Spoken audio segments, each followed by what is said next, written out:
بسم الله الرحمن الرحيم. اختار لكم هذه تمرينين من الدار وثنائي القطب RL.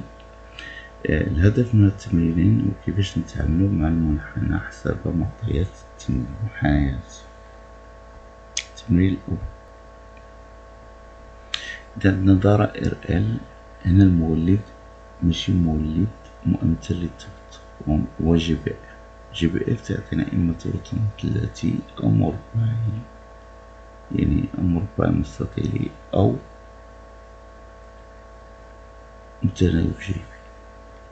دونك جينيراتور دو باس فريكونس مولد ضغط المنخفض.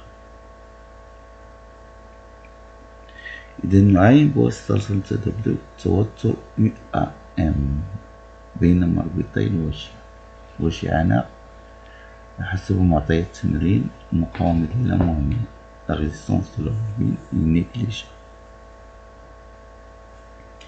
دونك تلاحظوا من خلال الشكل حسب اصطلاح مستقبل التوتر الذي نعاينه بين مربطي الوشعة هو توتر موجب، بينما التوتر الذي نعاينه هو IBM نعاينه بين مربطي الموصل الأمي وتوتر سالب حسب اصطلاح مستقبل، لأن اصطلاح مستقبل تيكون منحة السهم الذي يمثل التيار عكس منحة السهم الذي يمثل التوتر عكس منحة التيار الكهربائي. Quel est le rôle de la bobine lors de la fermeture du cercle? On sait que la bobine retarde l'établissement du courant et la rupture du courant. Dans ce cas-là, on a établissement du courant. Donc son rôle est de retarder l'établissement du courant.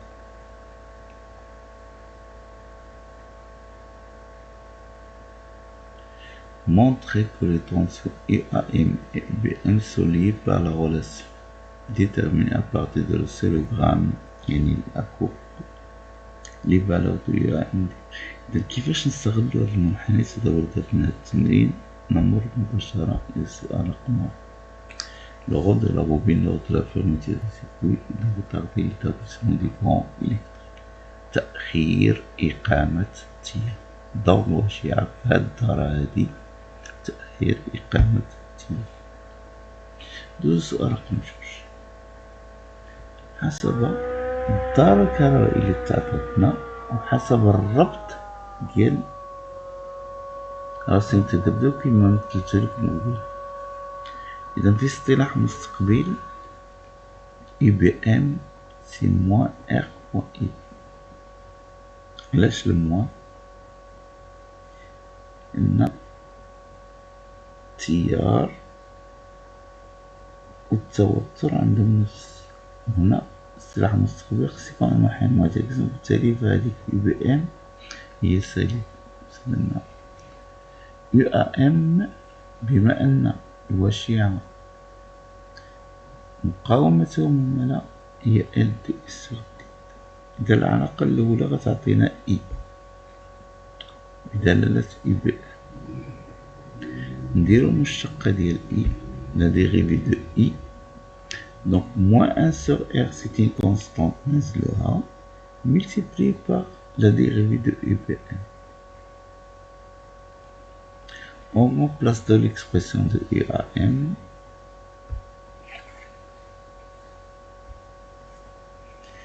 donc on remplace dI sur dt dans l'expression de IAM, on trouve l'expression demandée.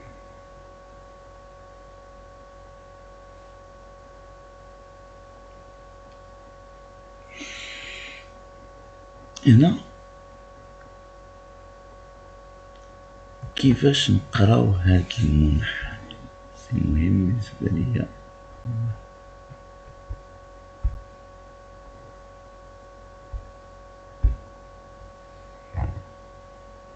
كيفاش نقرا هاد المنحنى؟ خلال نصف دور، خلال نصف دور اللي هو مبين لكم في الشكل هذاك نصف دور. إذا كان التوتر المثلثي هنا هذا نصف دور، ومن هنا لهنا نصف دور اللي فيه 3 المربعات. إذا النصف الأول، نصف الدور الأول تيكون فيه توتر UAM ثابت وموجب، UBM توتر عبارة عن دالة تآلفية ومستقيم معامل ديال الموجب سالب. نصف الدور الثاني تيكون فيه توتر UAM سالب، بينما UBM تيكون التوتر عبارة عن دالة تآلفية معامل الموجب ديالها موجب. هذه قراءة رياضية للمنحنى.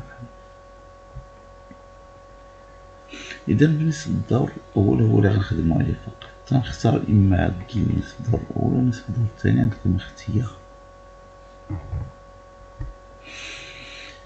إلا شفتو كما قلت لكم UAM في نصف الدور تيكون القيمة ديالو ثابتة مربع واحد نحو الأعلى،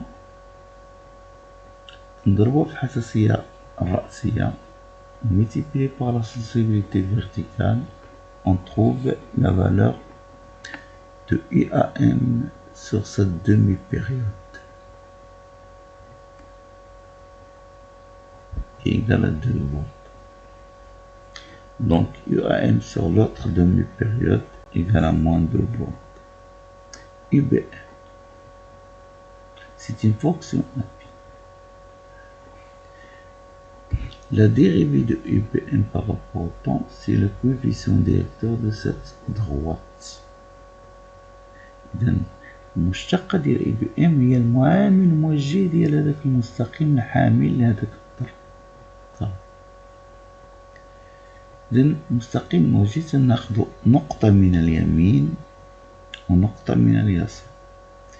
إذا إحداثية النقطة اللي على اليمين ناقص إحداثية النقطة على اليسار. إذا مثال خديت الطرفين. إذا المعامل الموجه ديال هذا المستقيم هذا إحداثية ديال هذه النقطة هذه هي أدنى جوج المربعات هي ناقص 4.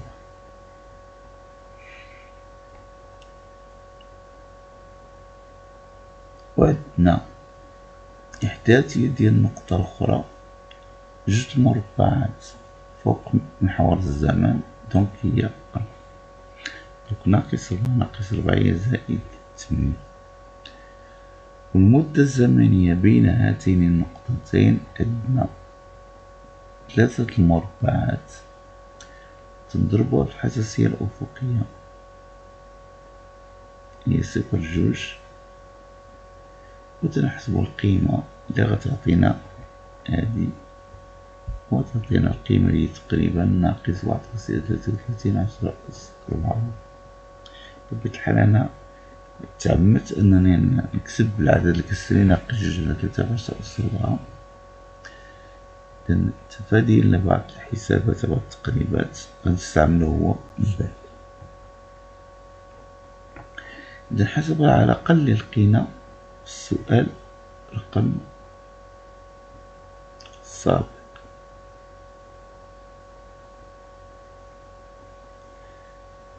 إذا حسب العلاقة هذه UAM هي موان R sur R دي دو UBM sur D. نجدو منها التعبير ديال L، c'est moins R multiplié par UAM divisé par UAM. جو remplace. إذا نخدم غير على نصف الدور فقط تلقى القيمة ديالها.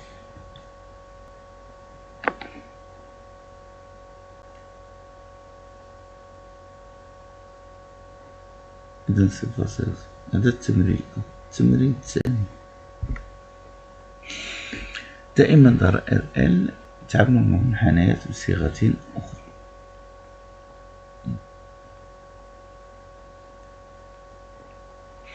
هنا نعاين عند المدخل A à l'entrée A la tension UAN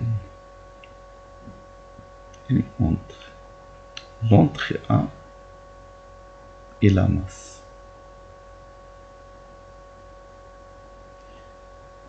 UBN identifie la courbe qui représente la tension R et celle qui représente UBN.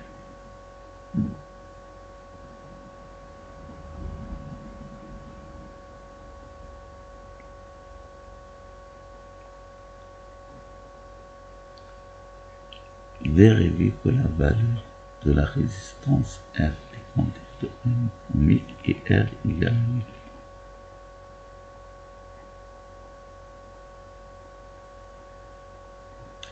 Donc IBN c'est la tension au bord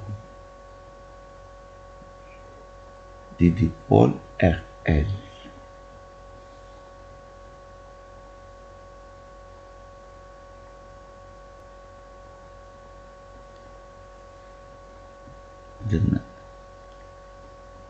هاي أسئلة قدامكم، يمكن لكم ترجعوا كل سؤال عادي بهذا الحال غنمو مباشرة الأجوبة لبحال الوقت.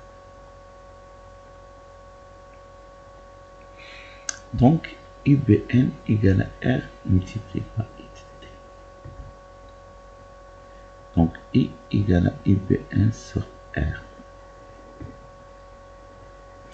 À l'instant T égale à 0,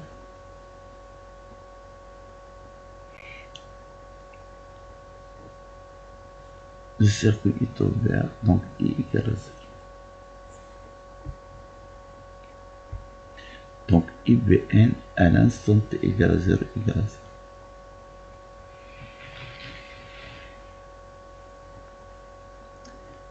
تلاحظوا التحليل بسيط جدا، تعتمد اللحظة البدئية، حالة الضرب عند غلق الضرب انكشف نتيجة. دونك التوتر بين مربط الموصل الأومي الذي يتناسب اضطرادا ما في التيار قد يساوي 0. إذن بكل بساطة المنحنى الذي يمثل R هو C2، la courbe qui représente R ici. حسب قانون إضافية التوترات هنا l'additivité des tensions. عندنا ثلاثة ديال جوج الموصلات أومية إضافة إلى الوشيعة. وشيعة مثالية، التوتر بين مربط الموصل الأومي هو R فوق E دي، وبين مربط الموصل الأومي هو كذلك R فوق E. نعوض العلاقة السابقة يعني قانون إضافية التوترات، نعمل ب E نلقاو هاد العلاقة. دونك هنايا هادي هي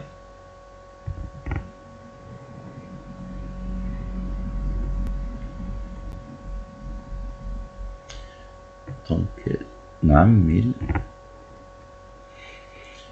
تلقاو هاد العلاقة في النظام الدائم، لأن دائما خصنا نميزو في هاد المنحنيات اللي بتعطينا على داك الشكل، تنميزو بين النظامين: نظام تتغير فيه مقدار المقاس، ونظام يكون فيه مقدار المقاس ثابت. الأول تيتسمى انتقالي ريجيم ترانزيتوار، والآخر نظام دائم ريجيم بيرمانون. إذا في النظام الدائم عندنا شدة التيار ثابتة تساوي إي تساوي تلاتة. إذا المشتقة ديال إي تتساوي 0، نادير في دو إي إيكال 0.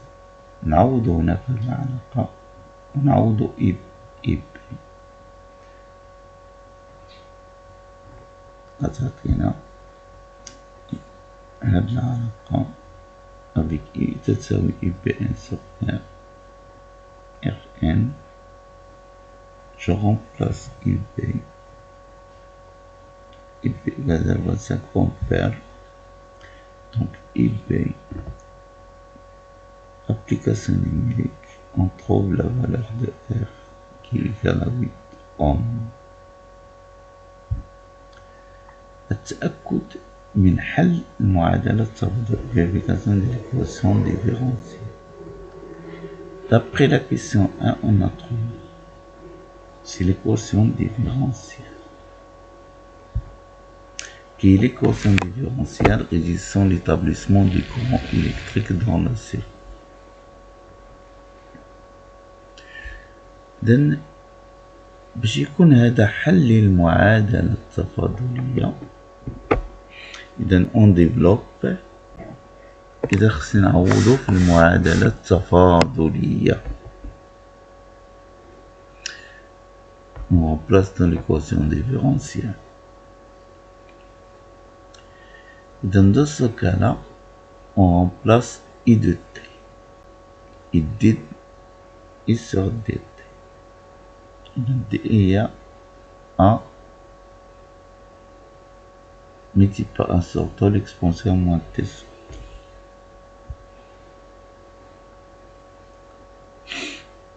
On développe et on vectorise par A l'exponentielle moins T sur T. On trouve la valeur, donc cette relation est vérifique aussi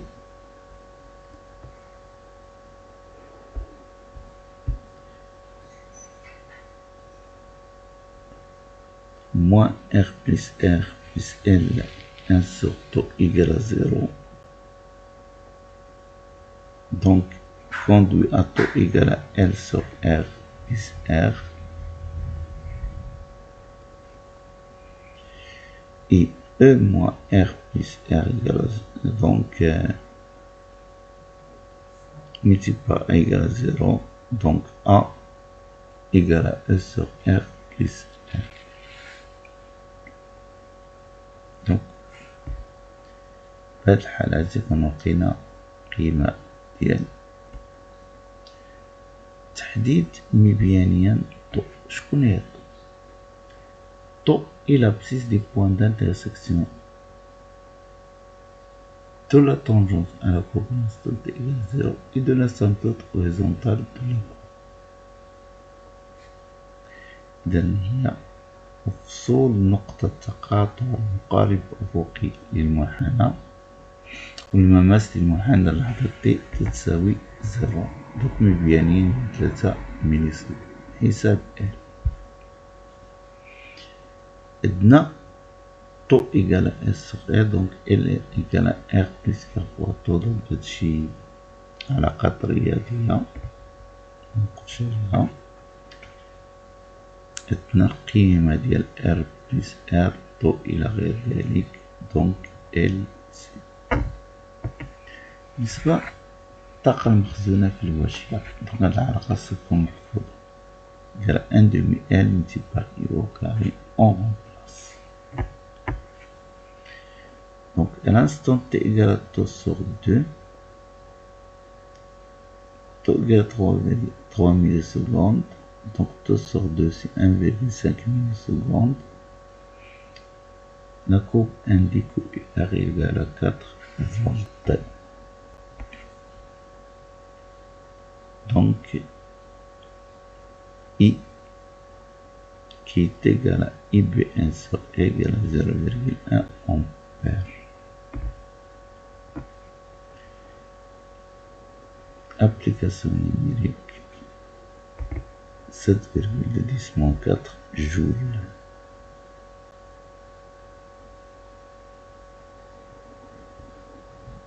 Assalamu alaikum wa rahmatullahi wa barakatuh.